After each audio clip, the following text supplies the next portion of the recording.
At some point, we are going to have to do a whole show about how good this show sounds.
Everybody, welcome to Downballot. We do this show live most Tuesdays, though I believe we'll be off next Tuesday. That's 7:30 p.m. Pacific, right here on Twitch. That's twitch.tv/Echoplex Media. Simulcasting to other places that we don't even pay any attention to. You can support this project by going to echoplexmedia.com. Click the support link at the top of the homepage, and you can make your own decisions from there. People watching on Twitch, you know how the monetization works here. But real quick, if you subscribe at the $5 a month or higher level at eplex.store or patreon.com/echoplex, you get this entire recording. You get it a day early, and you get public comment, which will be great this week because this is dry week, no booze on stream this week. So you might even get a coherent show after the show. Oh, it's fine if you drink. It's fine if you drink. But also, you'll get the early access to cast of characters. The script is finished, copy edited, and we're just waiting on the voiceover for it. And I'm going to edit it down this week. You might get that as early as Friday if you're a member. And then I don't know when it goes out. Otherwise, we'll probably show it on Saturday, though, for people who are here live. Anyway, I'm producer Dave. You can find me on Blue Sky at Plex-Dave. And if you're in the zip code, you can find me on Grindr. Excellent. With you as always, it's the Councilman. Can you hear me? Can you hear me now? Yeah. Nice. You can find me on Blue Sky at PJ Allen 2. That's TWO, not the number. Didn't get in on that Blue Sky thing fast enough to get my typical handle, but you'll find me there. And yeah, you'll find me drinking a little ice cold bevy here because there's no possible way that any father of the bad baby could be dry at any time. It's just absolutely necessary. Just got back from music class, and it's improv month at music class, folks. So you know what that means? Insanity. 3-year-olds running around, banging on shit. They have no idea what they're doing, but that's improv. So that's beautiful. I mean, it's inspired. She was inspired by the councilman's favorite band, Fish, I think, just be wacky and crazy. So it's good times. You can also find me up in the business of city council, and lately you can find me up in the business of the arts commission because I'm just getting really frosty with how they're treating local artists and creatives. So stay tuned for more on that in a future episode of Downballot. Or yeah, happy to be here as always. Or maybe in 10 minutes we'll bitch about it for half an hour instead of doing our show. Yeah, I mean, typically we tend to fly off the handle after a few moments here, but maybe if only one of us is drinking, we'll stay somewhat on track. I don't have alcoholic beverages during the white light portions of the show anyway. Oh, there you go. Well, so I'll do my best to maintain. But yeah, there's some insanity happening out there. Do not change your behavior because mine has changed. Everyone loves me a little frosty, right? Like the councilman's better when he's got a little spice to him. But yeah, I'm looking forward to getting into the docket tonight. And to just a quick correction, we will be on if you're available next Tuesday because as it works out, the fourth Tuesday is usually our week off, and this month just happens to be that the fourth Tuesday is the 28th because the month started on a Wednesday, I believe. Oh. So we're oddly enough, we'll be on next week. We will be off the week after. So next week we'll probably do a little down ballot bingo. We've got a trio of measures here in or of items here in the South Bay at least, and at least one big statewide measure to talk about. So we'll do a little down ballot box bingo next week probably, so you can save all your questions about Prop 50 and congressional redistricting and all that craziness for next week. We will cover a little bit of it tonight, but we won't get too deep into it. This all assumes I don't die from alcohol withdrawal. Yes, I mean before the end of the night. I mean, please be sure after the feed, whatever time you end, that you do end your fast. And I highly recommend a 21st Amendment brew. They are closing down soon, and if you've heard, but one of my favorite local breweries. It's sad to see them go, but I'm going out in style with a Costco 24 pack. So you'll see me pounding these for the next few weeks. But I was real sad when Camino in San Jose closed down because they had this stout that was just out of control, fucking control. They had some ridiculous bevies. I just went to a clandestine brewery just down the street from them on South First Street the other day. They have some pretty decent brews. You know me, I'm more of a pale ale kind of a guy, but it looked like they had a decent stout. So I will sample that and let you know how it is. But so hopefully we can we'll keep a few of these places alive as long as we frequent them. But anyway, maybe I'll leave my zip code and come have a drink with you down there sometime. That would be stellar, and I will somehow find my way to Bart. I don't know. I guess it's in Berryessa now, so I'll find my way to Bart and make it up to Oaktown to see you at some point too. We'll do a little trade off.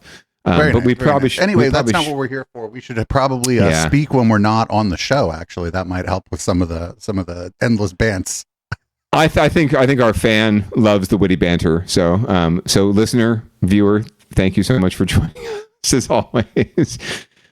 Witty banter here on Downballot. The chat is asking if you lost your hat because I don't think they've ever seen you without one. I decided to go hatless this week. I'm also going hairless. Yeah. I'm going hairless back here, so that's usually why I wear the hat. But you can't really see that on in this angle. But I could go hoodie. You want to go hoodie like Unabomber style? Here we go. Hold on. There we go. All right. Sure, all right, chat. Just for you. I'm going. We were just talking. I was just talking a minute ago how we're going to somehow avoid the endless banter. But fuck the docket. Let's just talk. Oh, screw it. What are you thinking about? What are you thinking about? I want to have. Where's the best burger in town? Anyway, let's get into it. So leading off this week, we're going to wrap up a story that we've been following for a long ass time. I'm sure this is not the last bit of it because there will be lawsuits. But our illustrious San Mateo County Sheriff Corpus, they finally got around to doing the thing at the Board of Soups, and we're going to learn more about it here from Fox KTVU Channel 2. Removal is effective immediately, but the supervisors have to email a letter to the sheriff to notify her about all of this. In the meantime, supervisors must decide whether to appoint someone or hold a special election. Corpus, meantime, she may be able to appeal. Dude, I hope they hold a special election and she runs and wins. That would be fabulous. That'd be the most down-ballot-y outcome. It would be the longest possible process just to have the same result. There's nothing else going on in San Mateo County. Yeah, fuck yeah. Maintaining an inappropriate workplace relationship and fostering a culture of intimidation, as we reported for the last several months within the department. And earlier this month, a retired judge concluded that there had been multiple grounds that gave the board the authority to remove her from office, including neglecting her duties as sheriff by engaging in retaliation against multiple sheriff's office employees and misusing public funds by having a conflict of interest in the hiring of her former chief of staff. The story continues to unfold. We will have much more coming up for you at ktv.com and in our newscast at 4 p.m. Well, now to this Hispanic. Well, that was quick. Oh my God. That was quick. I thought that was a much longer clip. Anyway, happy Hispanic Heritage Month, everybody. Always, let's play the mariachi and let's do the piñata. Dale, dale, dale. But no, okay, seriously. now we're gonna get canceled. Stop it. Well, that song is in the public record, I think, or the public. Oh no, domain, I just mean for like okay. Appropriation. Oh, of course, yeah. Well, people have told me I am an honorary Latino, I think great. I'm allowed. That's great. I'm allowed, but you're not. That's just what our audience wants to hear. Maybe it's because I'm married to a Filipino. I think that's what that's how it works. But anyway, so long, Sheriff Corpus. It was nice to know you, but now she can sue the pants off the county because what they did was moderately illegal, I think. And as we've covered here on Downballot, the argument against her just sounded more and more political and specious over time. And as things played out, it really just did become obvious this was a political power play and not at all from the Deputy Sheriff's Union, and not at all really an effort to remove someone who legitimately needed to be pulled out of office. She wants to have an affair. That's her private business, and it's not as though the dude who she's having the affair with is around anymore. He got canned. And as far as a culture of retaliation, I mean, if you're a sheriff, sorry, go ahead. Oh, yeah, I'm sorry. It's my show. I can interrupt if I feel like it. Of course you can. You can turn my mic off if you fucking wanted to. What I'm going to ask is, like, let's say you had won your race, or maybe let's say you run for city council again. If you were to appoint the good wife as your chief of staff, would people freak the fuck out about that? That's a very fine question. She's eminently qualified to be a chief of staff at the city council level. So you're barely qualified to be her chief of staff. If we're going to get real here. Correct. I mean, and most people who know us would say that they know who's wearing the pants in that office. I don't think anyone would flinch necessarily. It wouldn't look great to some of the folks out there who don't know us. But if anyone knows the good wife and the councilman, and if you've watched or followed this show or Echoplex Media for a while, you know for a fact that we don't always agree, and in fact, she keeps me in check quite a bit. I don't think that anyone who knows us would have a problem, but it would certainly be a perceived conflict of interest. But right. Again, there are a lot of questions about the report that was issued about Sheriff Corpus, and it was done by a retired judge, and how was it paid for? What was the impetus for it in the first place? There's a lot of questions swirling out here that do lend themselves to some sort of legal action by the former sheriff now. So I'd be very curious to see one, like you said, how they choose to approach this, if they call a special election or if they decide to appoint, because that would be a very political process. And maybe for them, the devil you know is better than the devil you don't. And then also finding out how the former sheriff wants to approach it. I tend to side with you. I think just like with Joel Lingardio in San Francisco, screw it. If they call a special election, run. Why not? Nothing's preventing you. Nothing about that ballot measure is preventing you from running for your seat again. I mean, even if you don't win, if you just do it to be like, fuck you.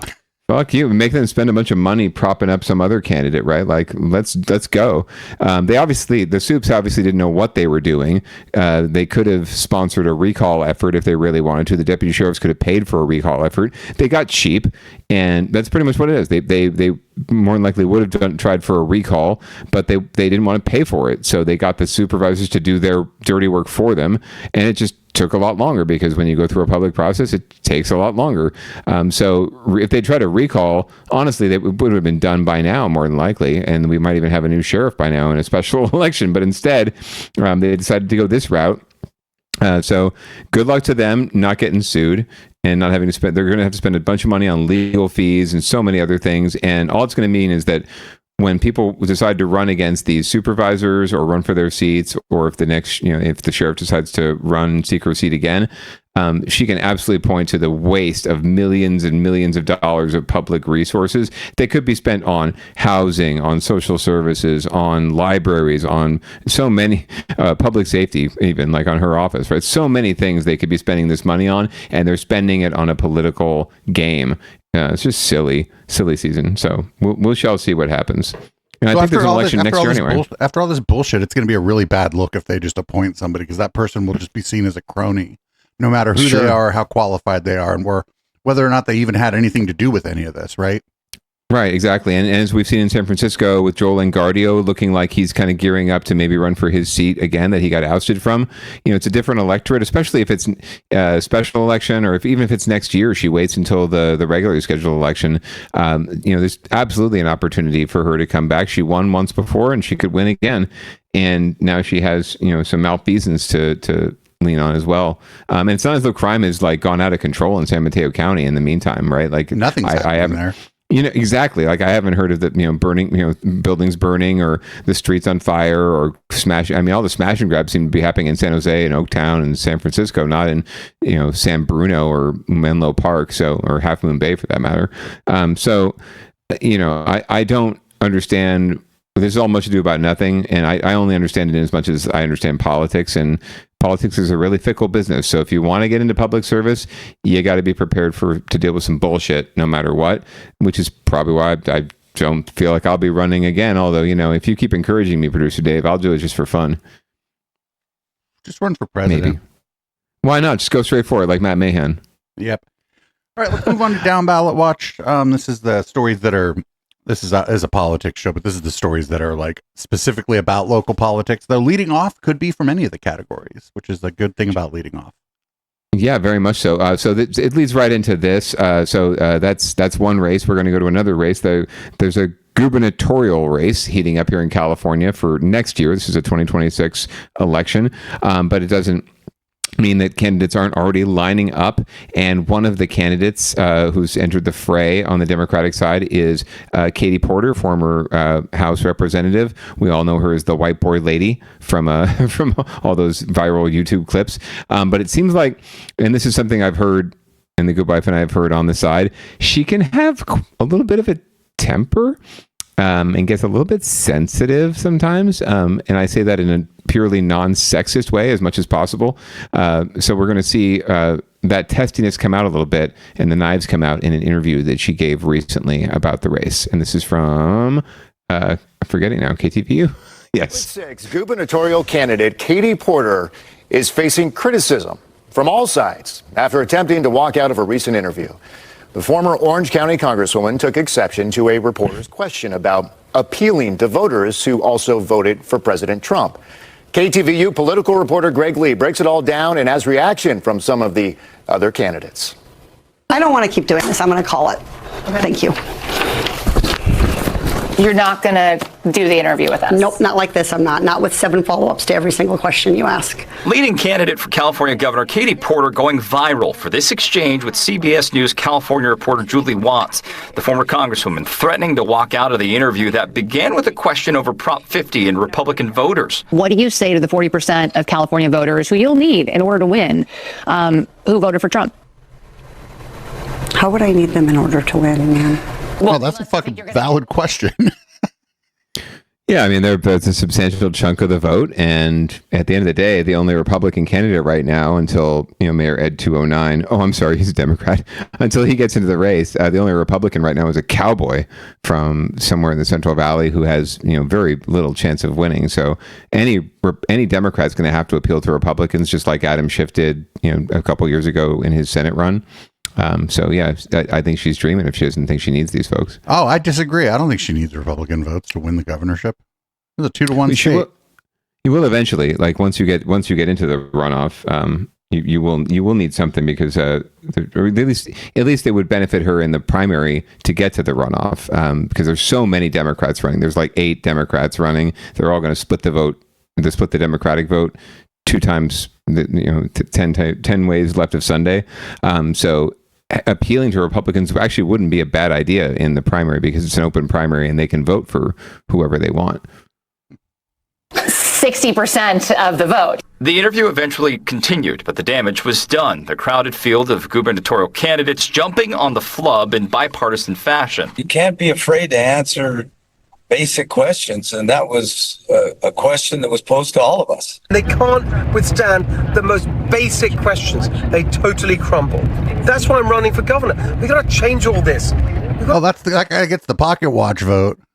Oh yeah, sorry, I forgot there's a Brit running as well. A Brit and a cowboy are the Republican candidates. Hello, California, all the way, Golden State. Betty Yee now calling for Porter to drop out of the race. Javier Becerra, Damn. I'm not interested in excluding any vote.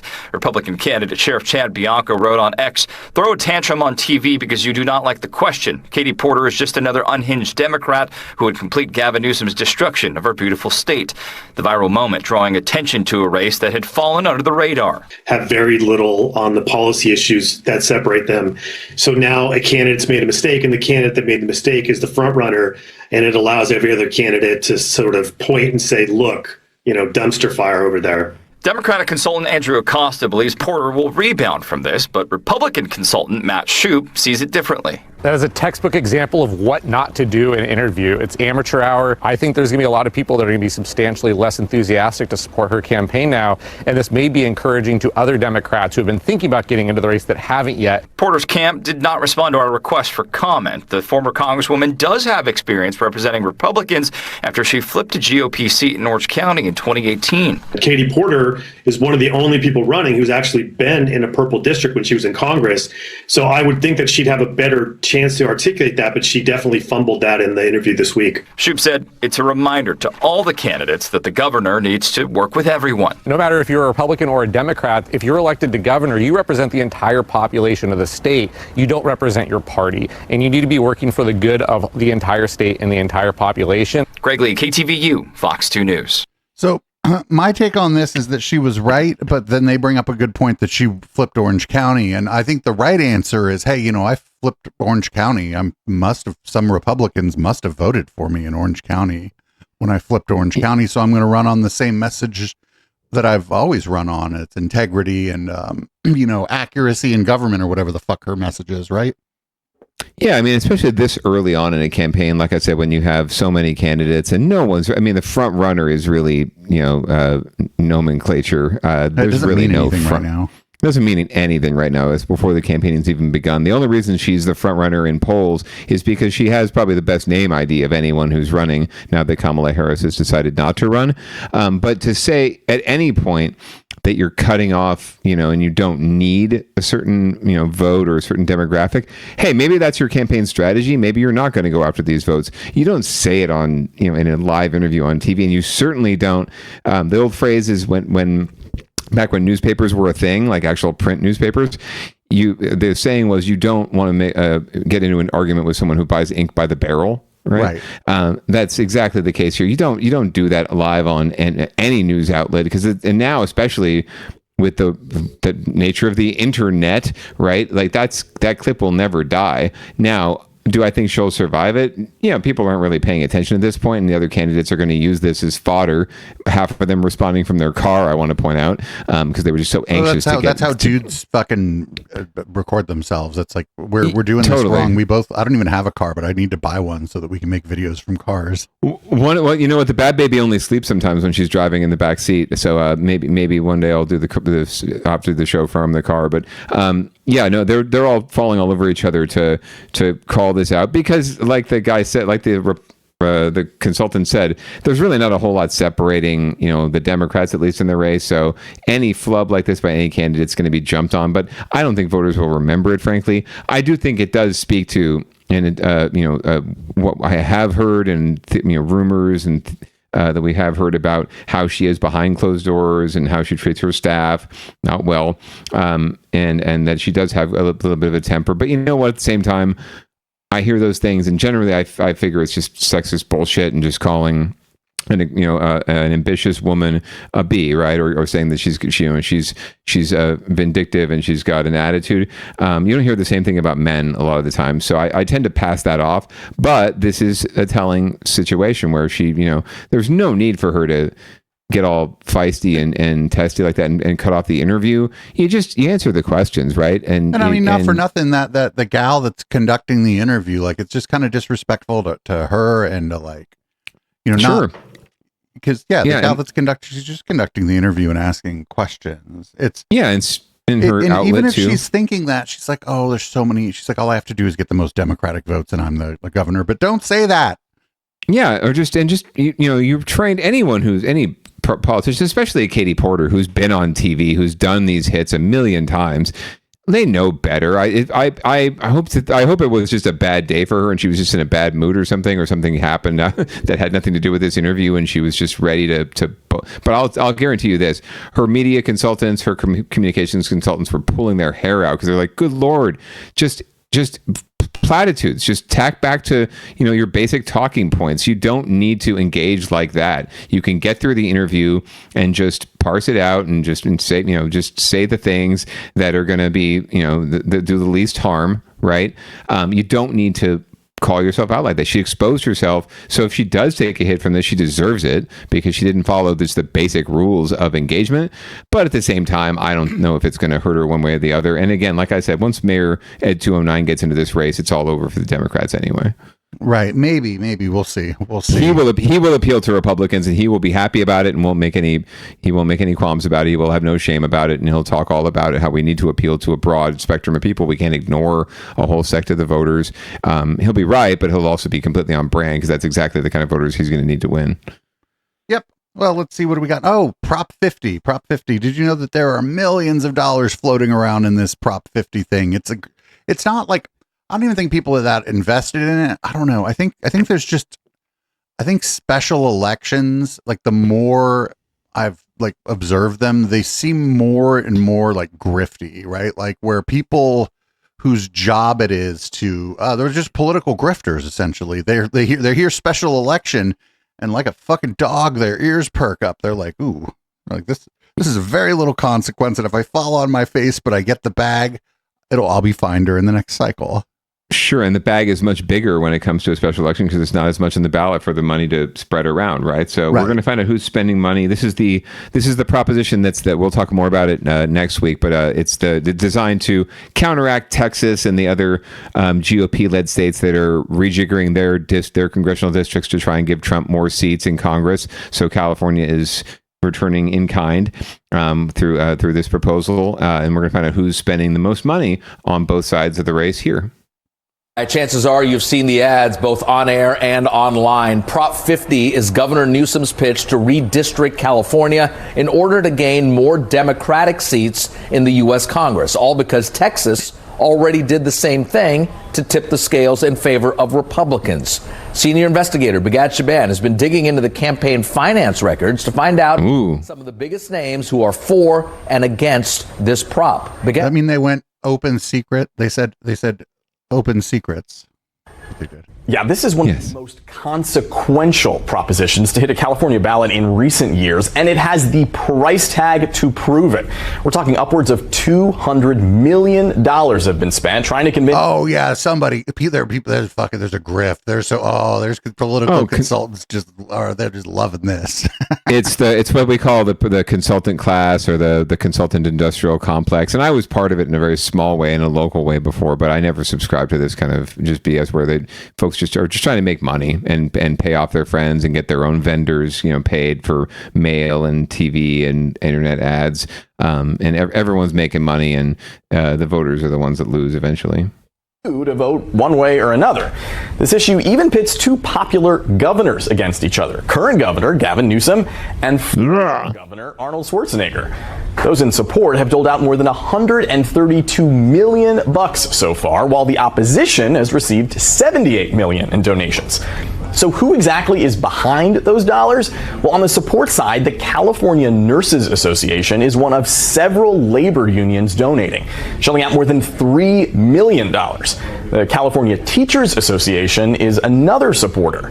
And an old campaign war chest for Governor Newsom is also a big donor. And those opposing the plan include Charles Thomas Munger Jr. And that seems to be about it, actually. Yeah. That very much decides my vote, honestly, when it comes down to it, no matter how I feel about the measure. Whopping $32 million to defeat Prop 50.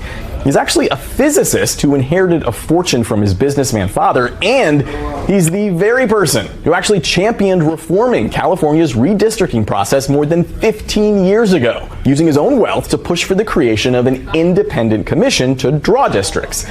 But it's important to note it's that commission Prop 50 now aims to circumvent. Okay, other donors against Prop 50 include Republican Kevin McCarthy, of course, former Speaker of the House from Bakersfield, as well as Thomas Siebel, a wealthy tech tycoon and distant cousin of Governor Newsom's wife, Jennifer Siebel Newsom.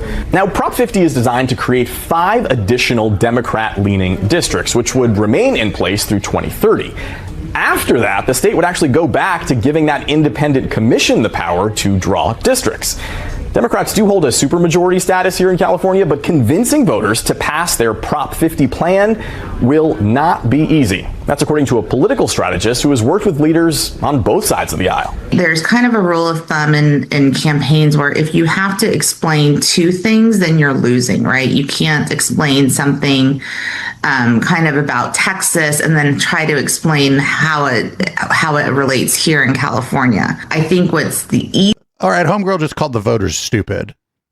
She did, but that also could. She's right in a way. Like, the more things you have to explain about why someone should vote for your measure, it would trigger them to tune out or just to not make the connection. This happened with Prop 8, the gay marriage proposition back in 2008, where the No campaign had to convince people that they were pro gay marriage, right? But they were saying vote no, right? It's a nuance. People aren't stupid. It's just that there's just so little information out there, and having to, educate. It's hard to educate in the middle of a campaign, right? So that's probably why the pro side is really focusing on Trump and just saying, like, fuck Trump, vote for Prop 50. Fuck Trump, vote for Prop 50, right? That's pretty much their whole argument. They don't have to get into the details of it and the nuances of it. But anyway, we can watch the rest of the clip. Message, and what we're seeing is this is about Trump, right? So for the Democratic voters, this is a measure to combat Trump. But there are non-Trump supporters, Democrats, who frankly have serious concerns about this proposition. Yeah, I think there's a trusted messenger on the no side, right? Former Governor Arnold Schwarzenegger is a beloved figure. Everybody liked him. So him coming out saying this is wrong and not necessarily officially being part of the no campaign, but just expressing his views, I think that makes people think and wonder, what don't we know? The special election for Prop 50 is set for November 4th, but early voting is already underway. Bigatchaban, NBC Bay Area News. We investigate. I don't think Arnold's tipping the scale. I think people actually kind of understand what's going on here. I think people like the idea of an independent committee and not like some of these people are politicos or whatever, I'm sure, but they're being at least like something that can claim to be an independent committee deciding how the districts are drawn. I think people like understand what that is and why that's good. And I think a lot of people just think this is like not the reason I think this is bad. First of all, is that it's not just for the next election; it's also for the general in 2028, which is a primary reason I'm probably going to fucking vote no on this, because that's a whole new ball game in 2028, and we should just put them right back right after the 2026 midterm. Like if that's what this is really about, put that shit right back. But the reason I think, that's because I am a cynic. The reason I think is because Gavin's running in 2028. And so boy, howdy, would he like those extra seats in the House of Representatives if he wins in 2028, wouldn't he? Sure. I mean, and cynically, you might look at it that way. It is polling to win. It is more than likely to succeed, primarily because the argument is working. Like they said, a supermajority of Democrats in the legislature, supermajority of Democrats in the voting base, and we're all sick of Trump, and so they're doing their best to play it up as that. And at the end of the day, that. More than likely that argument is going to win out. But it is a slippery slope, and it is something that I've debated. I've gone back and forth myself. Anything that Charles Munger is supporting or opposed to, I'm generally supporting. Anything he's in favor, or anything he's opposed to, I'm in favor of, I'm generally opposing. But there is a lot to be said for the Independent Redistricting Commission. Folks did vote for it overwhelmingly, and it will still apply for state legislature seats and other seats that they have control over.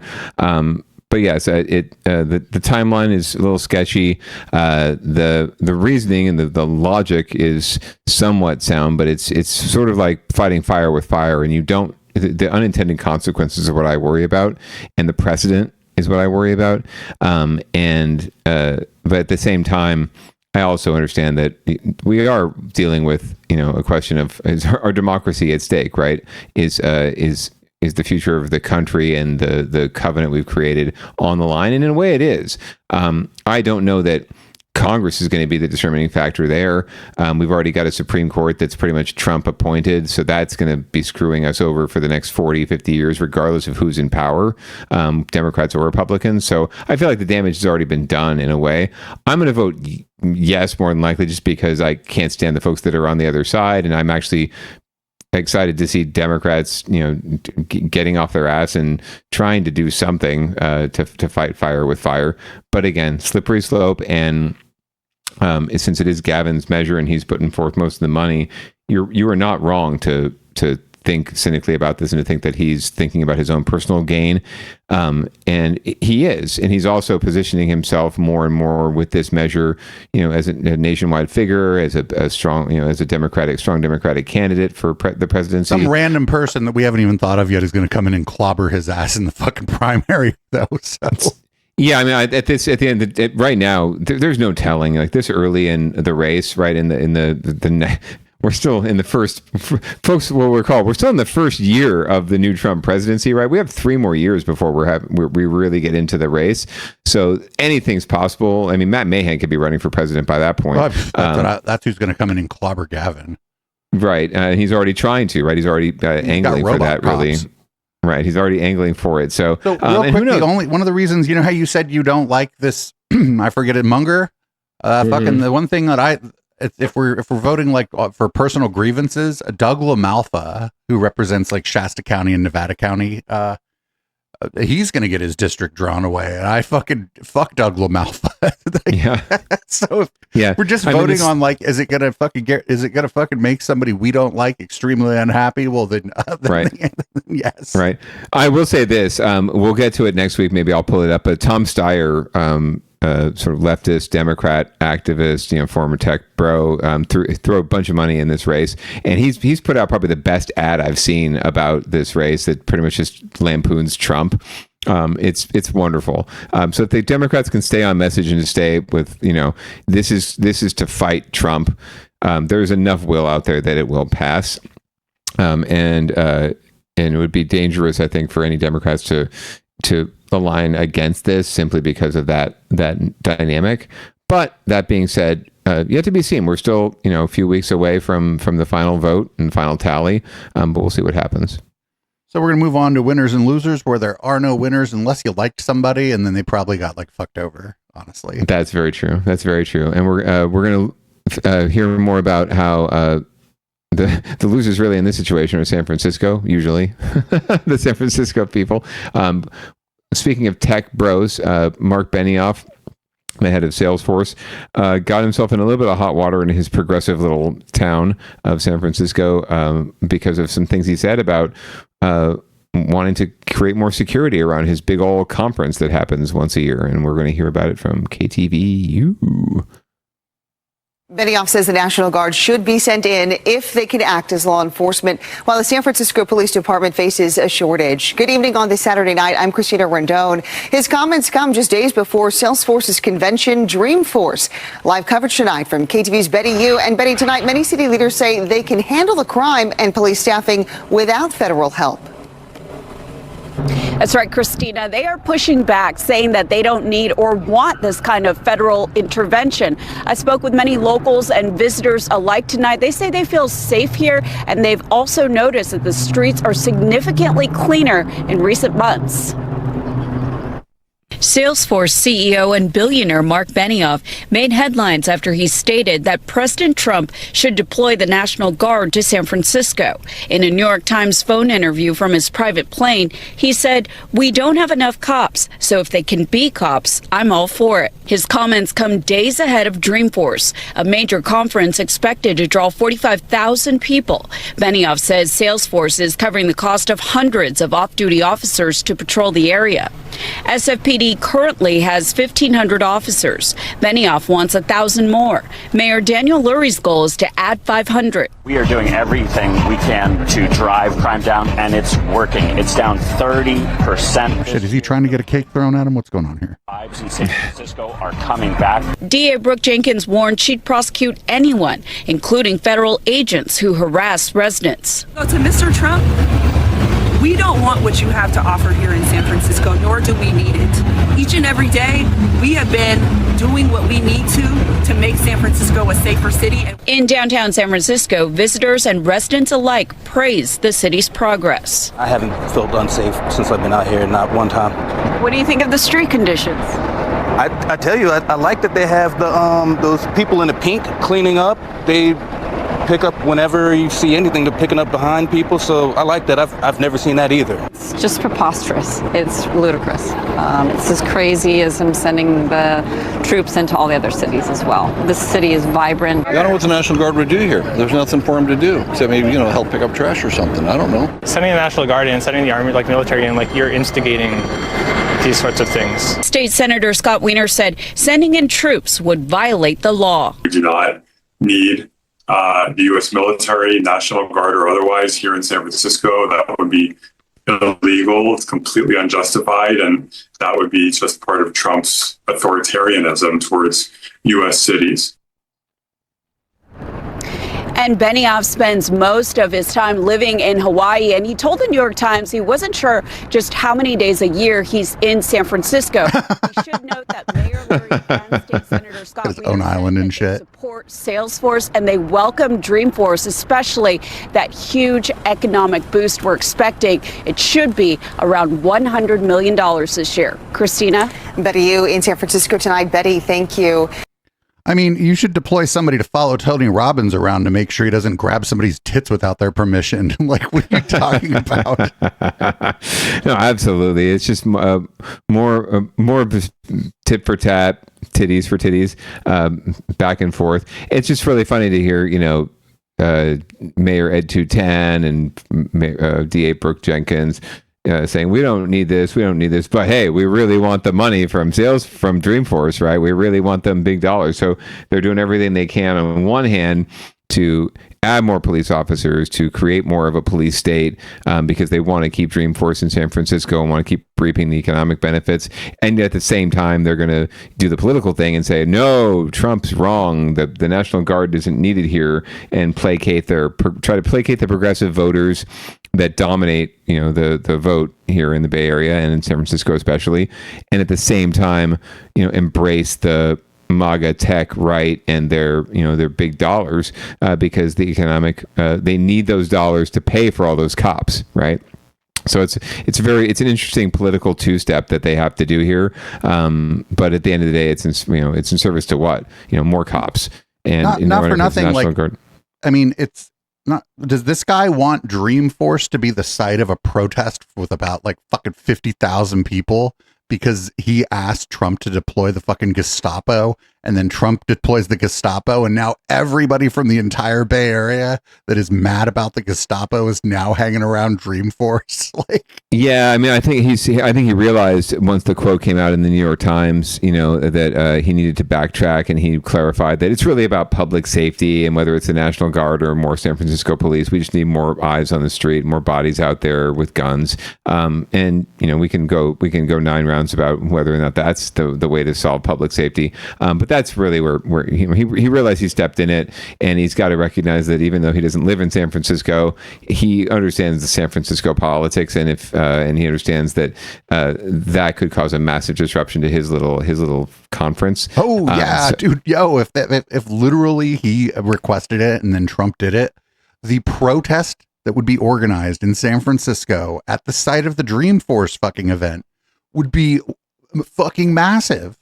Sure, I'll go, and I live. I mean, people from South City who never even go to the city will go. Like, people from San Jose will go up. Fucking, like, get out of here. Yeah, you can hop on BART, right? That's the whole fear of everyone who didn't want BART to come to their community, that protesters and people of color and other folks and progressives will just jump on BART and be able to be there in 10 seconds. So yeah, BART, and you're there. But he'll pay the price if he continues down that road. I think he realized that it's not the right way to go and wasn't necessary. But it really does expose how he feels, how Benioff feels. But it's more interesting to me to watch Mayor Ed 210 have to like do the two-step, the dance, the samba, to placate the people that bring in the dollars, and yet also support the folks who could vote him out and ask him for him to be call him to be recalled for any reason. But again, to claim that crime is down because of anything that Daniel Leary's done since he's taken office is ridiculous. Like, crime is down because crime is down, and it's not anything that they're doing differently that's changing that. Right. It's just it's an easy thing to message on. Like, if you're trying to get those sort of even like good government liberal kind of voters, I think. Right. Absolutely.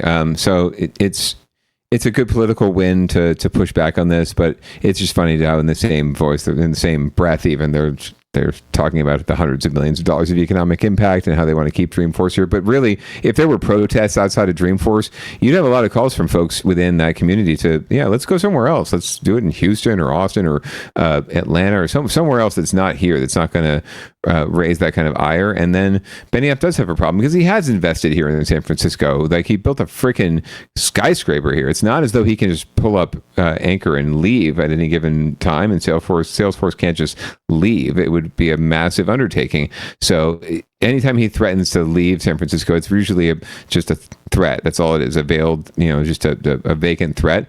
But if he had enough folks upset about, like, shit, I don't want to go back to San Francisco and get shit like eggs thrown at me just because I'm going to Dreamforce, right? You should probably get eggs thrown at you if you're going to Dreamforce.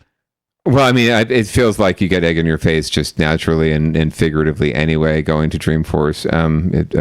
But it's good to see that Benioff's getting selfies with all of his friends. That's nice. I didn't realize that tech bros were that kind of celebrity, but I guess he's the one. And again, it comes back to, this is a billionaire. This is someone else who could spend their money to do good things and to try to influence and change the system that's creating more violence, more crime or whatever he perceives to be, like try to solve the problem through other means. And he could even hire the cops himself if he really wanted to invest in this. He could pay this. He could donate to the city a bunch of money for them to hire 500 new cops or 1,000 new cops. But he won't do that.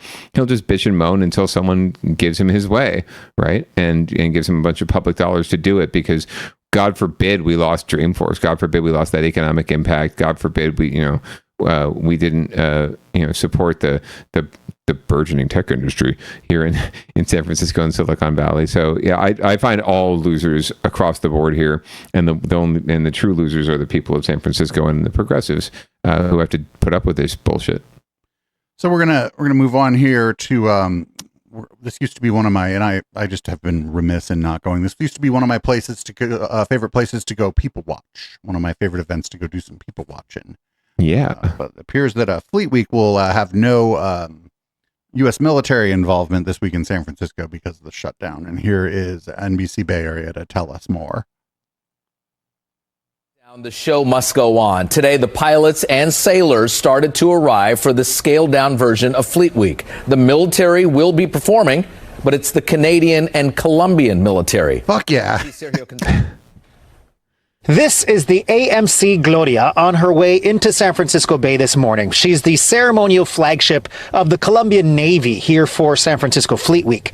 The AMC Gloria will be one of only 2 military naval vessels on display during this year's event, one of many changes because of the ongoing federal shutdown.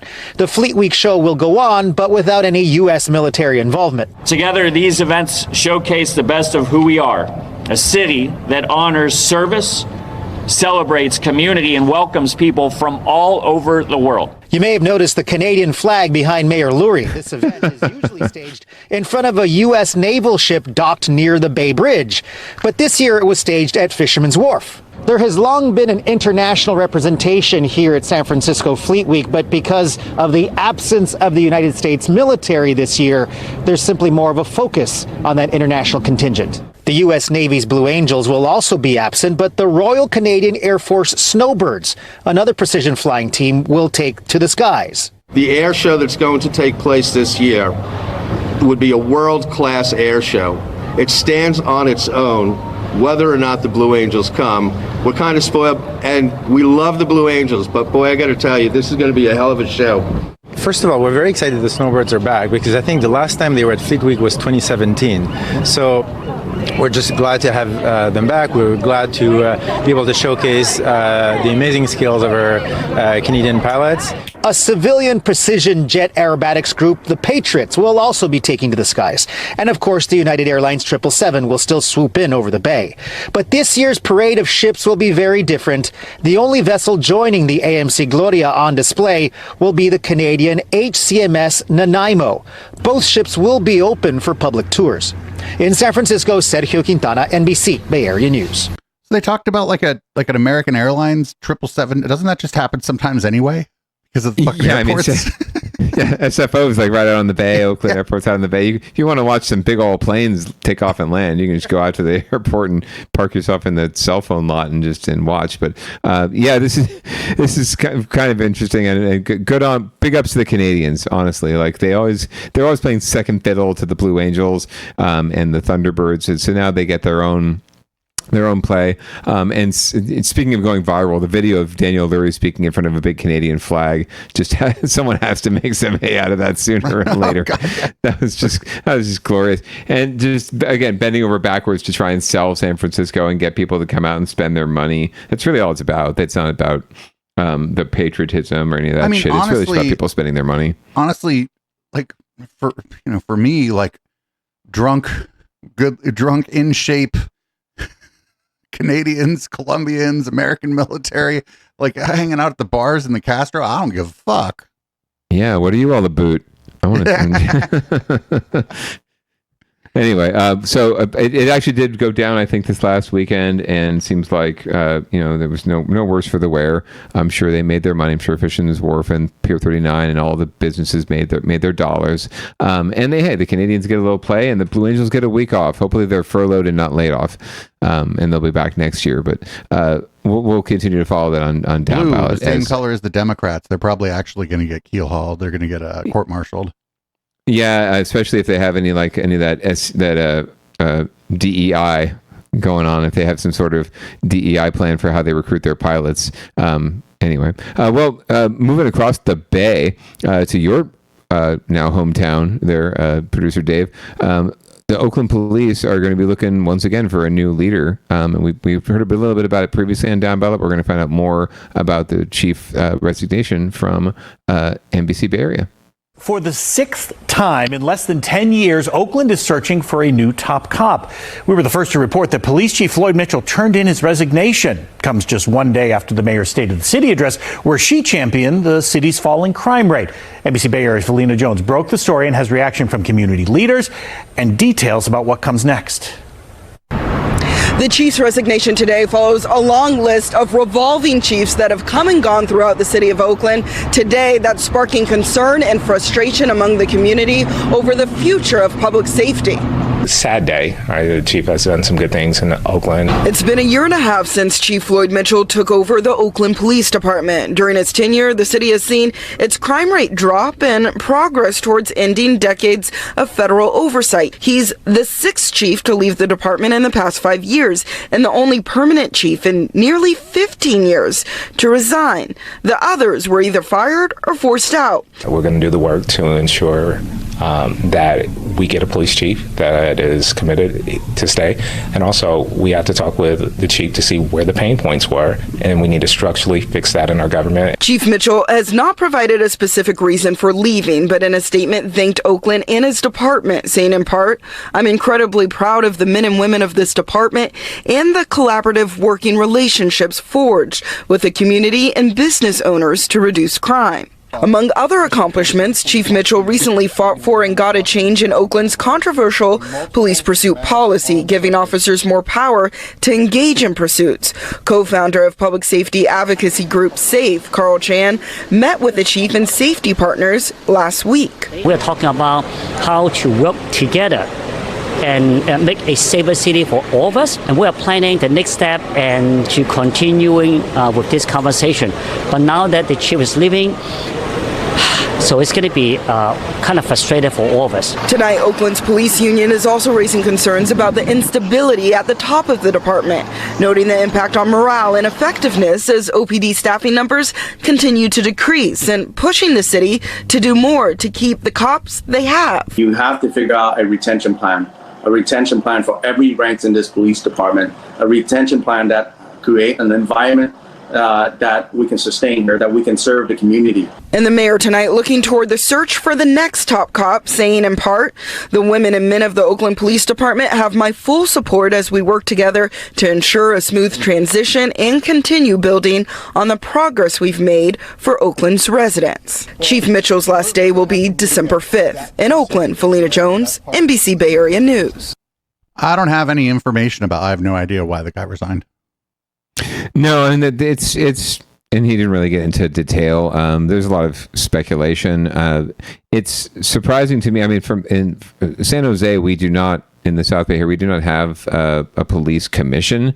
San Francisco and Oakland do, and it seems like they have a pretty decent amount of authority, or at least a scope to influence and or try to dictate or recommend police procedures, which I know for a fact our local law enforcement down here would bristle at no matter what. So I'm sure it never sits well that a commission, remember a commission actually removed a couple of the chiefs as well. So they have a lot more power there, the citizens do, and the citizen oversight does, than in other cities. And I'm sure that doesn't play very well with cops in general, and certainly not top cops who are supposed to be there to set the policy. But if they don't have ultimate authority, if they have not just politicians but civilians, God forbid, getting in the way of their work to crack people over the head when they need to, I'm sure that can bristle them quite a bit. And then, there's just been a lot of instability within Oakland city government. You got a new mayor, and maybe he doesn't get along with the mayor, too, so with Barbara Lee. So there's a lot of things at play here. Or, at the end, we'll find out maybe on December 6th that he got a better job somewhere else, right? Or he's going to get a consulting gig. Maybe he's going to consult in a special election to replace him. Who knows? Or to make the police chief an electable position. But yeah, it could very well be he got a private sector gig that I wouldn't pass up, frankly, if I was in his space. So there's a lot of reasons, more than likely, but we may never know, and we may know. So we'll be sure to bring it to you on Downballot if we find out more. So up next, we got this is great. This is a San Francisco school has AI teach students instead of teachers. Yeah, these next two stories. It's a private school. Yes, These next two stories are very down-ballot-y, I thought, and very, very echoplexy, so I figured we couldn't pass them up. So we're going to learn more about this first one from CBS News Bay Area about how AI is going to replace Mrs. Jones. The Bay Area is considered a hub for artificial intelligence. Case in point, the big Dreamforce conference, which kicks off in San Francisco tomorrow. So day by day, AI is getting more prevalent in our lives, and now it's also taking over in the classroom. Our Itai Hod got a look inside a new school in the city where AI is not only the subject, but also the teacher. For a lot of kids, school is something you suffer through. But for 13-year-old June Rockefeller, it's become something else entirely. I love school so much now. I think it's really fun. June is part of the inaugural class at Alpha, a new school in San Francisco that's using AI to reimagine learning. There are no bells, no grades, not even teachers. Here, AI handles all the lessons. Like Lord of the Flies in there. Guides are there to help and encourage. Students spend just 2 hours on core subjects, all taught by AI apps, freeing up the rest of the day for hands-on life skills and passion projects. I'm excited to share my app called Moleculab. 14-year-old Ethan Wong is using AI to design an app for molecular gastronomy. It's an app that helps students ages 13 to 18. Today's class, how to pitch a startup. I'm going to guess in your other schools you weren't creating apps. No, not at all. His dad, James, admits he wasn't sure about the experiment until he saw it in action. I had not seen that smile when he exited school in a very long time. Okay. Carson Lehman, Alpha's lead guide, says schools have been slow to change. I want them to see that they are able to create something. They don't need any other skills. They don't need a crazy degree in computer science. They are able to create a functioning app. But not everyone agrees. Sandra Curiel, president of United Educators of San Francisco, says 2 hours of digital learning is a poor substitute for in-person education. What needs to be made really, really clear is that some of the consequences of unregulated and currently unstudied AI in education settings could have potentially really impactful and negative influences on our students. And then there's the price, $75,000 a year. Alpha says students at its other campuses score in the top 1% to 2% nationally across all grade levels. It was really good. For June, there's no going back. Is there anything that you miss at all from your older school? Absolutely not. Still, it remains to be seen if AI can get an A+. Oh, God. Yeah, he was waiting for that. One of the producers was like, I got a zinger. Oh, yeah, they were waiting all day for that one. Like, save me from the local news puns, please. I'm not going to spend the next however long we have on this story bashing AI. AI has some very useful elements to it. It can absolutely make things more efficient. It can improve even my workflow as a communicator, as a writer, as a content creator, by just getting me started and getting me something to build from. But it's never going to replace the human element. And when it comes to education, the computer can teach you, the AI can teach you, then you can have little automatons sitting around a classroom on their laptops all day, not really paying attention to each other or engaging with each other. But you're missing one of the most fundamental pieces of an education, and that's human interaction. And that doesn't matter if it's happening in school or in the community or at home, right? We need that to make us fully functional, fleshed out human beings, empathetic human beings. The more that we sit in front of a screen and that we're captivated by that, and we're guided by some tech bro with arm tattoos who thinks he's got the solution for education, and he's asking people to pay $75,000 a year for it. The more that we embrace that, the further away we're going to get from our true humanity. We may as well just not worry about going outside anymore or dealing with other people. We'll all just be inside and just finding a way to make ends meet and make our money and make our lives better on our computers. But really, is that the solution? to education? Is that really the problem? No, I don't believe so. I think it's addressing a problem that doesn't exist necessarily. I think that we just need to do a better job of embracing each other and listening to each other and being again more empathetic and more collaborative. This is not teaching kids to be collaborative. It's teaching kids to do their own thing and to be their masters of their own domain. And in the world, if you really want to exist in the world, you just have to interact with people at some point. You have to collaborate with people because nothing gets done, especially when it comes to the laws and the procedures and the policies that govern us. What is AI going to take over government? I guess it is in some cases, right? But it really begs the question of what are we trying to accomplish here, and what kind of society are we trying to create? When, especially a private school like this, when kids can, like that guy's parent can afford to spend $75K a year and drop $75K a year on his education. Well, there are so many people out there who can't afford that, right? Who can't afford that education and are going to still be sending their kids to the very best public schools in the nation. But even the very best public schools in the nation, are getting undercut by all these kids going to private schools. So they have less funding and less resources, and the teachers are undersourced. And so, yeah, the education they get is going to suffer as well too, and we're forgetting about them. Like, where's the AI for them? Where's the app for solving their problem? Right? It's just creating a greater gap between the haves and the have-nots. And in addition to that, it's creating a less empathetic world. So to me, nothing could ever beat a really good teacher in the classroom, but not just that, like the kids interacting and working together and not sitting on their laptops for half the day. Right. And I mean, the other thing is even though like a lot of private schools don't hire unionized teachers, at least you still have to pay them a salary, give them benefits, just deal with the HR of all the teachers and stuff. And I feel like this is a way to just cut that fucking corner, get rid of that expense. So now not only do you not need to really hire the teachers, you don't need to hire the support staff to deal with things like their payroll, fucking scheduling if they're going to be out during the day. There's support staff that does all kinds of stuff at a school. And if you get rid of the teachers, a lot of the support staff is there to support the employment of the teachers. And so you've gotten rid of all of that. So that's what this is about, right? They don't give a shit about that young man giving a presentation about the app that he used creating AI. What they like is the fucking bag.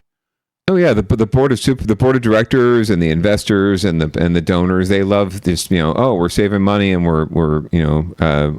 we don't need as many students, we don't need as many teachers. We can just do this all and get paid. And I'm at a private school now where tuition is what it is, but it's not $75,000 a year. And yeah, we do have amazing teachers and amazing people, human beings, working with our human being students, because we're all fucking human beings. We're not computers. We're not designed for that. Like, not just humans, life in general. Most species are very social or socially oriented species, and we have to work together to survive. Because I think people really think and extrapolate this out, for years and years and years, and find that if we really do embrace this kind of a educational philosophy, this kind of a social philosophy, what kind of a world are we creating? We're creating an unsustainable world, frankly. Like, who's going to freaking grow the crops? Who's going to, who are going to run all the systems that we need to actually survive as humans, right? As life living organisms? There's no way that the AI is going to serve anything other than itself, right? Other than Skynet eventually, and eventually just take us all out, right?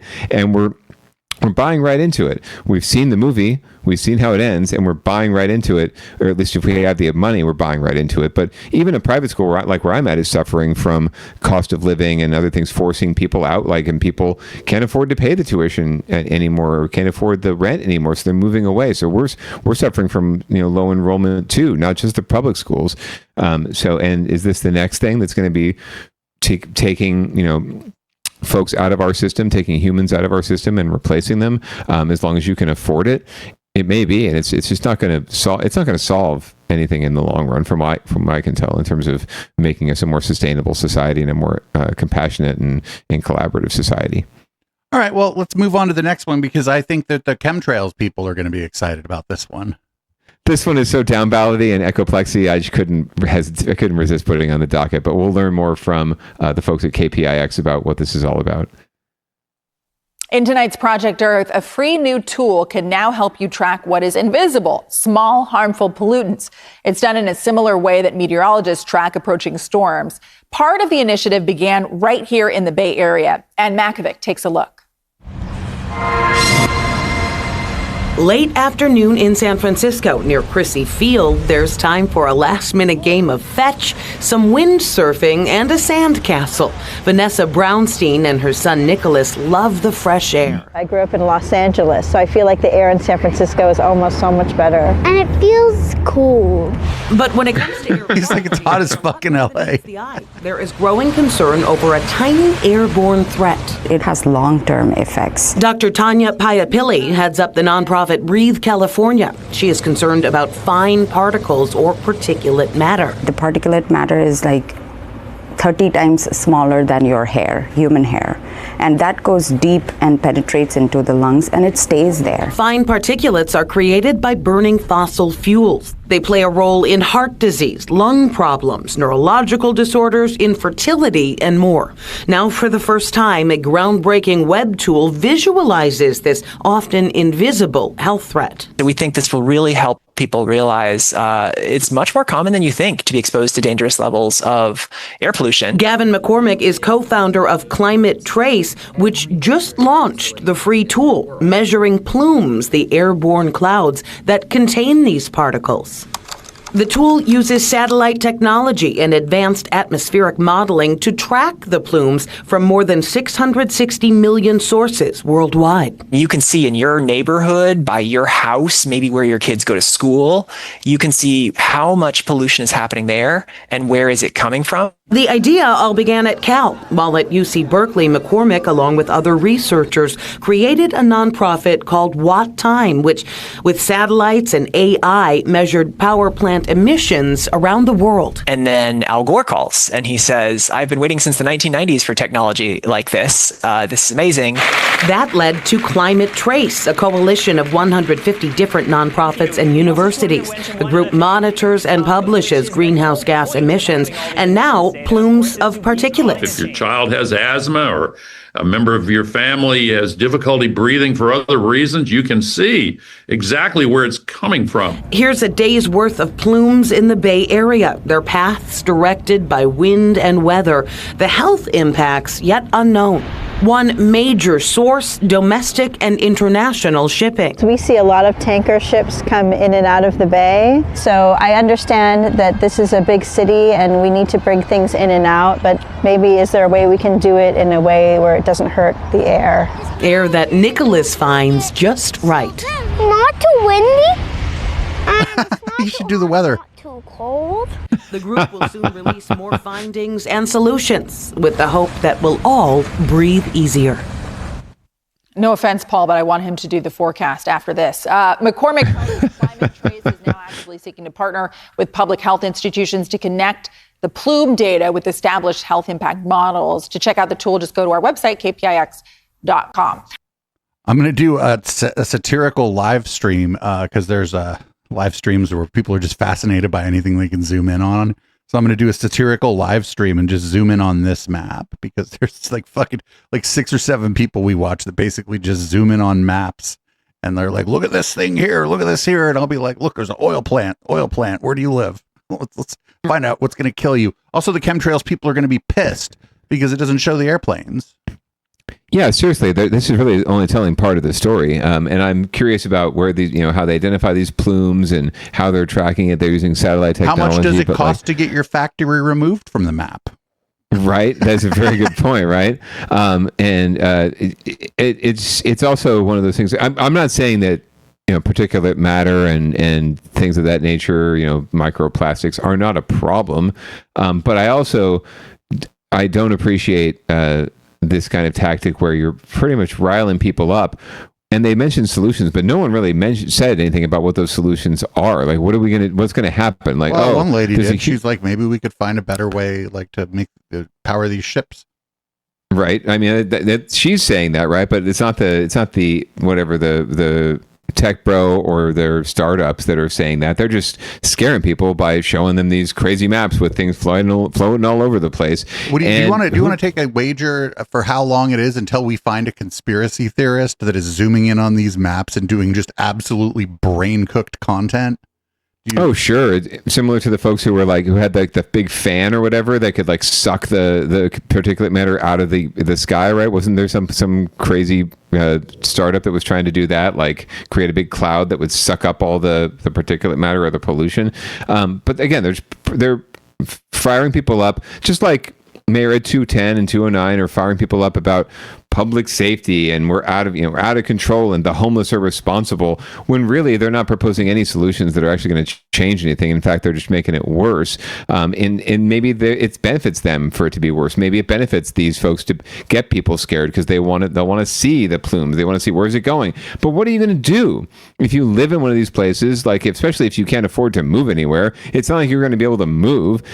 Are they proposing that we shut down? Are they going to try and shut down the Chevron refinery? Are they going to try and shut down where these plumes are coming from? Or are they just getting people scared about them and not actually providing any solutions, providing any sort of bigger picture or broader picture or detail either way, right, about it? And it just seems to me much ado about nothing, but much ado about lining their pockets, right, and selling their app and getting people freaked out without actually solving anything. And I do want to see that kid do the news and the weather report sometime. He was fabulous. It's windy and it's cold and it's foggy. I mean, he'd be 10 times better than most of the local meteorologists, to be honest with you, because I'm pretty sure they didn't expect 1.5 inches of rain to dump on San Jose yesterday, but that's what happened. And my 3-year-old could tell that happened. Daddy, Mommy didn't bring an umbrella and it rained, right? Kids know a lot. Yeah, right. Kids know a lot more, and at least she had a solution. We need an umbrella, Daddy. So and there absolutely are better ways to transport goods and to do all these things. But average citizens know this, and even the elected officials and the big business people and the tech bros and the startups, they all know this. They all know the solutions. You don't need an app showing you where all this shit's happening to know that we've got a problem. And Al Gore should fucking know better too, because he's been trying to get us to pay attention to it for years, right? But no one's really wanting to solve the problem. Everyone's very comfortable with where they're at, where they buy their goods, and where the goods come from. No one's really actively trying to change that. Not to mention that the folks that support this industry and support this sort of complex are the ones that give big campaign donations and politically speaking, probably funded the research at Berkeley. Yeah, they're probably funding the No on 50 campaign. Yeah. Anyway, we should move on here. Yeah. We should move on to get your shit together. This is Caltrans removed, a controversial statue. Yes, without telling anybody. And we're going to find out more from KPIX. A statue of Father Junipero Serra has stood overlooking Interstate 280 in Hillsborough for 5 decades, but where did it go? It's more like a garden gnome than a statue. Caltrans. Yeah, it was never all that lovely of a statue.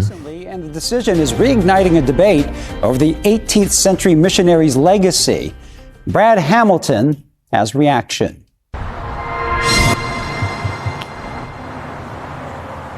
Patricia Gonzalez knows this rest stop better than anyone. I remember as a little girl going to Blackberry Farm and my parents driving, and every time we passed a statue, I knew, okay, we're almost there. For the past 3 years, she's watched travelers pull off Interstate 280, some for a break, others for a photo with a figure who stood guard above them. The last person that came was from Ireland. They're over here from Ireland. They brought some relatives and to see the statue, and it was gone. Built in 1975, the 26-foot statue of Father Junipero Serra had become part of the landscape, a landmark for commuters, families, and travelers from around the world. But this summer, the view changed overnight. So here, this is where it was once. I was told maybe a couple of weeks before it was going to go down, and I was told they're going to close the rest stop down. So that's all we knew. They were going to close the rest stop for a week and take the statue down. Patricia says that crews from Caltrans arrived in August with little notice. When the rest area reopened, the statue was gone. Caltrans confirmed the removal, saying the monument no longer met requirements under the state's Transportation Art Program. and the structure was too fragile to move safely.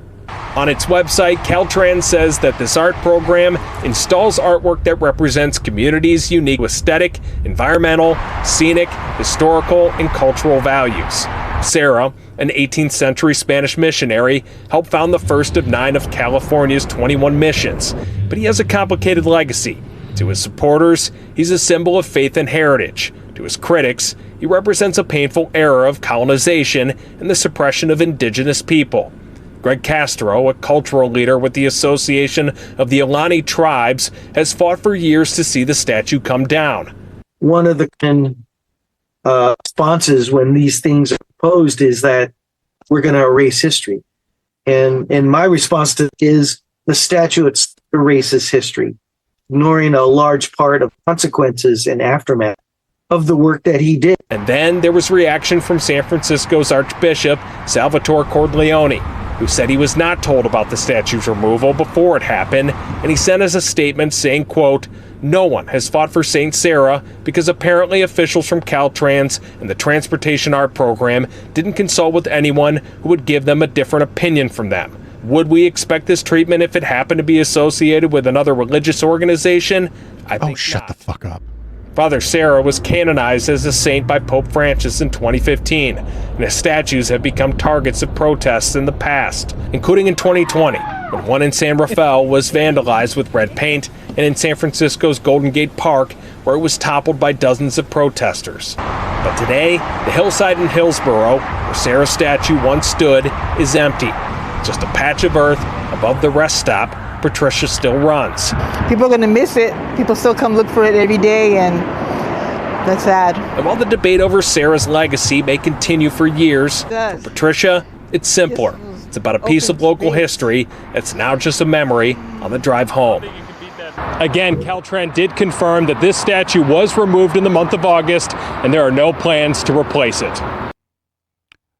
Dude, I'm going to go out on a limb here and say that I think they removed it because the statue was ugly. That statue sucked.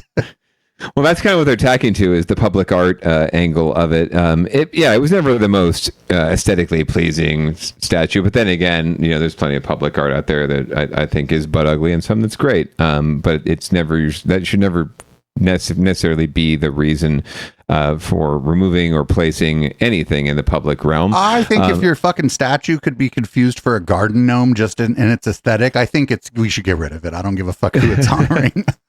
Well, it has been there for years. And I sympathize with the hiker and the woman who took her trips to Blackberry Farms when my father or my family my grandmother would take us up to Giants games in San Francisco.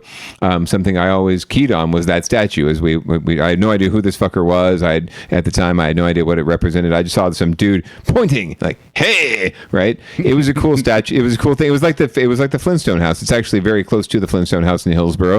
And it was just one of those landmarks you saw and you said, "Oh, I'm almost there. We're almost to the game," right? And then when the Niners would make the Super Bowl or the Giants would get into the playoffs, fans would go up and decorate it with like paper mache hats and uniforms. It was kind of fun, right?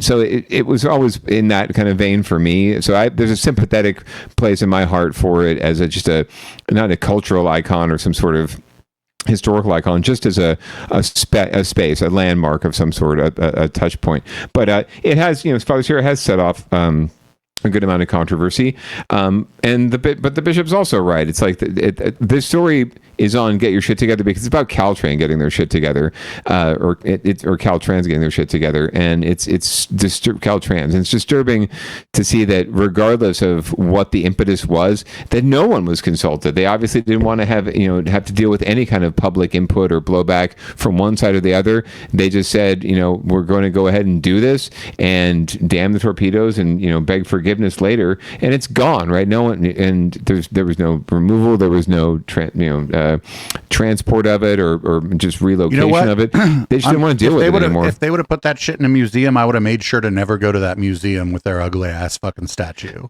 Yeah, well, and who knows what they would have done with it anyway. But at the end of the day, like, maybe it needed to be removed for being ugly, or maybe it needed to be removed because of the connotations of Father Serra and what the Spanish conquistadors and the missionaries did to the native peoples here. There's a lot of good arguments to be made, but the point is that conversation never happened. And this is public realm. This is a public agency, and they owed it to the people to have the conversation, and they shied away from it. They actually cowered away from it and just decided to go ahead and do this. And their response when asked is, well, it didn't fit the public art, in the public, or the transportation public art policy. It's if they would have just said it's ugly and it looks like a garden gnome and we tore it down, that would have been pretty funny. At least it would have been more honest than what they're saying now, which is pretty much just bullshit government speak, right?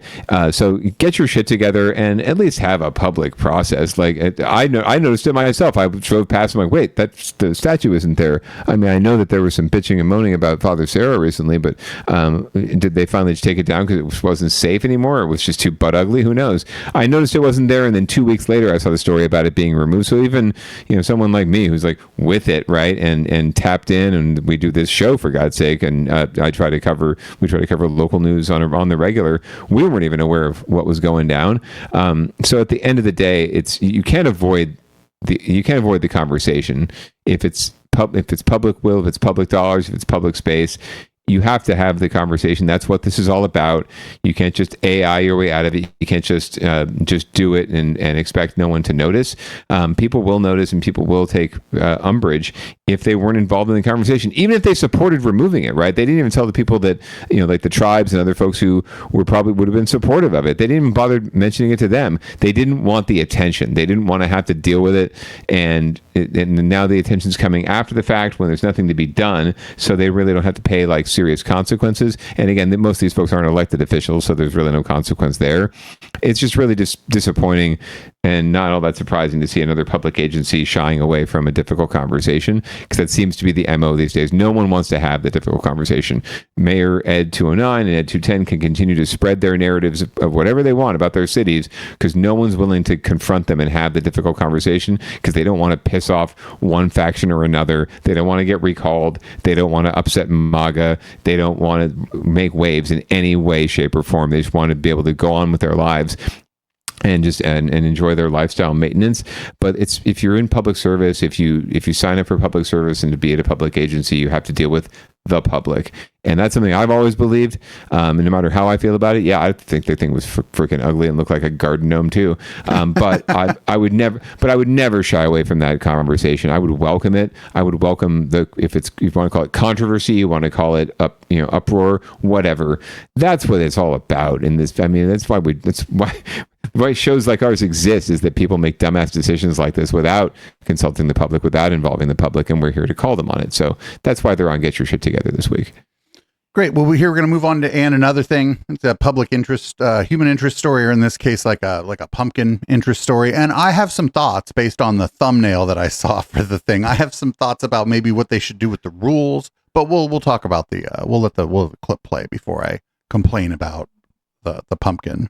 Let's go. The great pumpkin. Brandon Dawson from Santa Rosa.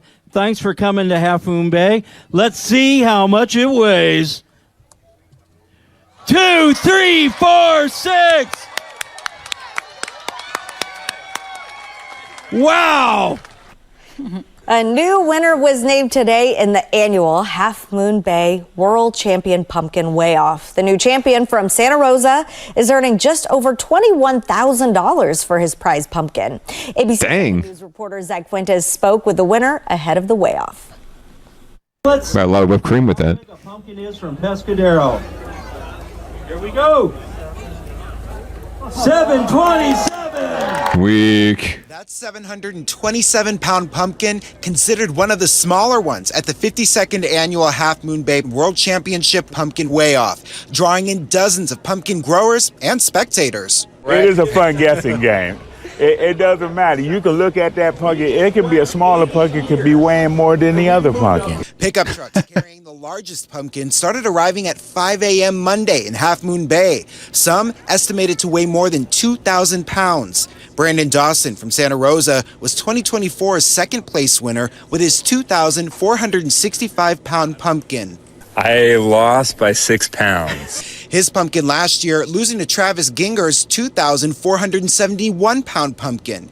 Ginger from Minnesota also holds the record for the largest North American pumpkin at 2,749 pounds. You know, it's a 180-day commitment. You start your seeds around April 10th, you pick them around October 10th, and rally out here. It's a lot. The pumpkin he was working on split earlier in the season, so this year he came from Minnesota just to support his friends. Still, he said he remembers well just how anxious growers can feel in the seconds leading to the moment of truth at the scale. You're just hoping that it doesn't go balloon light and that you can actually, win. Keep in mind, this is all leading up to the Half Moon Bay Pumpkin Festival happening Saturday and Sunday. All right, so my thoughts are none of those pumpkins, all like one of the sides was just flat, right? So I think I think the pumpkin should have to more or less hold its shape as a pumpkin. But I'm not in charge of the pumpkin fucking fest, but I just feel like those are like, I don't know, they're like collapsing under their own weight, and I don't think it doesn't look like a pumpkin anymore. It's like a blob. Yeah, I feel like especially if it's a Halloween festival or a pumpkin festival, you should be able to envision it or being carved into like a jack-o'-lantern, right? Yes. That should be maybe that's a requirement. Like after they weigh it, you should be able to carve it and turn it into a gigantic jack-o'-lantern. That should be the tiebreaker, maybe, if you get one that's pretty close. But yeah, no, having actually grown a pumpkin inadvertently, if you'll believe that. So the good wife and I had a pumpkin on our porch for a long time, a couple years ago, and instead of putting it in the trash, I had moved it out to just our little park strip. With the intent of putting it in the trash, and I just forgot about it, and then went to pick it up one day and realized the bottom had rotted out and seeds had fallen out and into the soil, and rain had gotten into the seeds, and lo and behold, even though I dumped the pumpkin remnants, a new pumpkin plant actually grew out of our park strip randomly, and another pumpkin grew out of that plant. And yes, it was actually sideways when it was growing. It grew on its side. Pumpkins generally do grow on their sides. I found this out. However, that pumpkin, we were able to upright it and use it as a traditional jack-o'-lantern pumpkin. I don't know that you could do that. It'd be very dangerous to try and do that with these 2,000-pound varieties. And as you saw, like it's very easy for them to split and break open. And one wonders, like, what is the cost? What is the effort? What is the time and energy being put into these pumpkins that are not really serving much of a purpose? They're not feeding anybody. They're not even serving a cultural or fun purpose in terms of... We have some dissent in the chat. They said the competition is weight, not shape. Weight, not shape. But that seems to be what it is. I mean, that's at the end of the day, that's exactly. They could do another one, heaviest jack-o'-lantern. There you go. Yeah, it is a way off. At the end of the day, it's a pumpkin way off. So hey, they won. It's the heaviest pumpkin. But they could create some stipulations in there, or have different categories, right? The heaviest pumpkin, the heaviest upright pumpkin, the most, the biggest jack-o'-lantern, right? They could try a whole bunch of different things. It didn't have to be just the weight situation. But like the chat said, and I agree. I'm a pragmatist. If it's called the weigh-in, then whoever has the biggest weight wins. There's no stipulation about what it has to look like. It could be the ugliest pumpkin you've ever seen. It could be upside down for all for all they care. But I got to give him up on, like, I want to know what's going on with the dude from Minnesota who won this thing 4 times. Like, did he transport his pumpkin from on a train or from Minnesota all the way out here just to get weighed? I'm thinking like the 21 grand. I don't fucking think the 21 grand covers shipping. Yeah, is that worth it? Like all the time you spend growing it, and are they shipping it and like stopping at pumpkin weigh-ins across the country, right? And just saying like I won. Right. I won the Lincoln, Nebraska, and the Boulder, Colorado, and the Provo, Utah, and the Elko, Nevada, pumpkin weigh-ins on the way to Half Moon Bay. Because then you're starting to rack up some serious dollars. You could pay off your mortgage, with that kind of money. But it seems like 21K is not the biggest prize to be like transporting a 2,000-pound pumpkin from Minnesota to California. So unless it's like that guy's sole occupation and he just has, what do we know? Maybe his rent's pretty low in Minnesota. It just seems like a lot of effort for not a lot of payoff. But who knows? We're not pumpkin growers. Anyway, I guess glad somebody from the Bay or whatever took the pumpkin title. Sure. Right. Are you going to watch the Huntington Beach City Council on public comment later? Oh, we certainly are. Oh man, the good wife would love this. She was a denizen of the Huntington Beach City Council when she lived in Orange County, so she would absolutely love that. It's so cooked. It's so fucking cooked. Well, I'll direct her to the footage later on. If you do post it, I'm sure she'll get a kick out of it. But anyway, I guess one of us should read us out because I want to get you onto that madness. And well, you're full screen now. Pushing that over. Yes. Hello, full screen. Well, thank you so much, listener and viewer, for tuning in or downloading. As always, the 69th best podcast in California, according to some dude.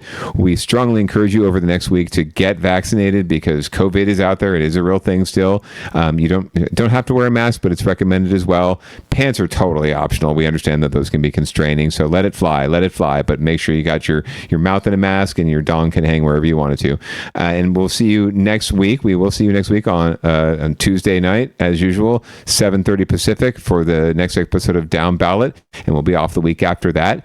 And in the meantime, we're going to leave you with some audible smoke, and I invite you to stay tuned for public comment and all the other wonderful programming on echoplexmedia.com with producer Dave and more guests.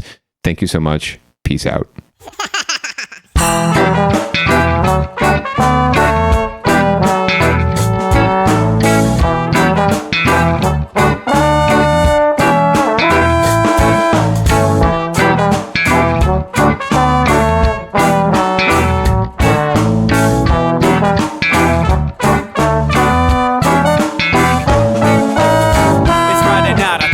To get the party started, pick up my phone just to check and see who's calling. Dress up real nice for the ladies at the bar, and I'm driving in my car just to get to where they are. Here at the local scene is where I plant my feet. It's where I smoke my cigarette and I hold my drink. I look at all my friends, they're all blazing greens. Here at the front of the stage, waiting for MTV. Where are those guys who's standing next to me with a pipe in his hand, ready to blaze for me? About 5 minutes later, we're all singing Queen. Now get the fuck up on stage and rock the scene, yeah. We do what we want, and what we want is to jam. So sit back and enjoy the band.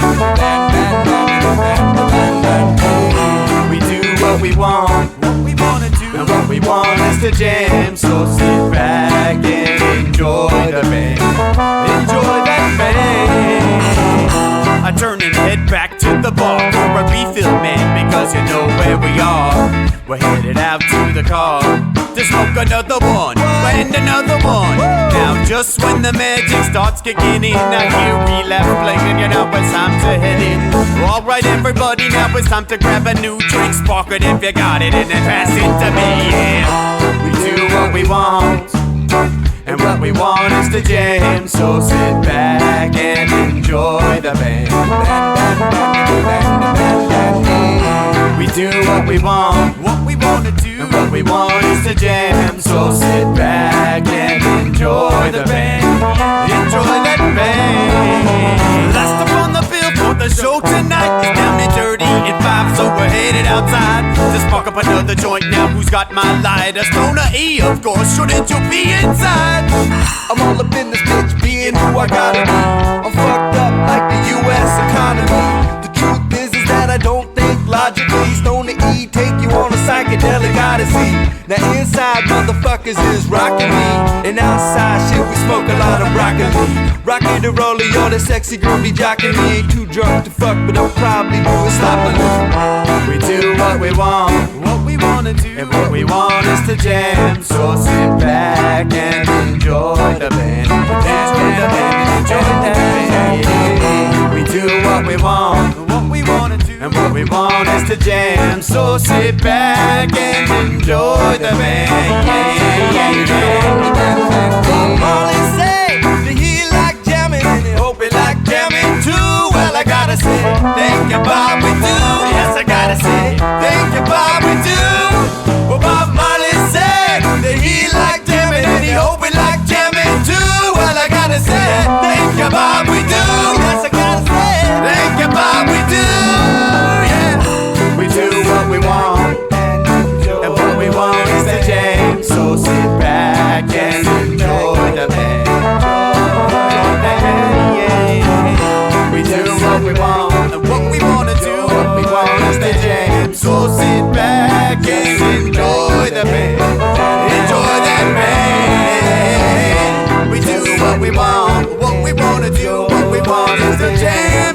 sit back and enjoy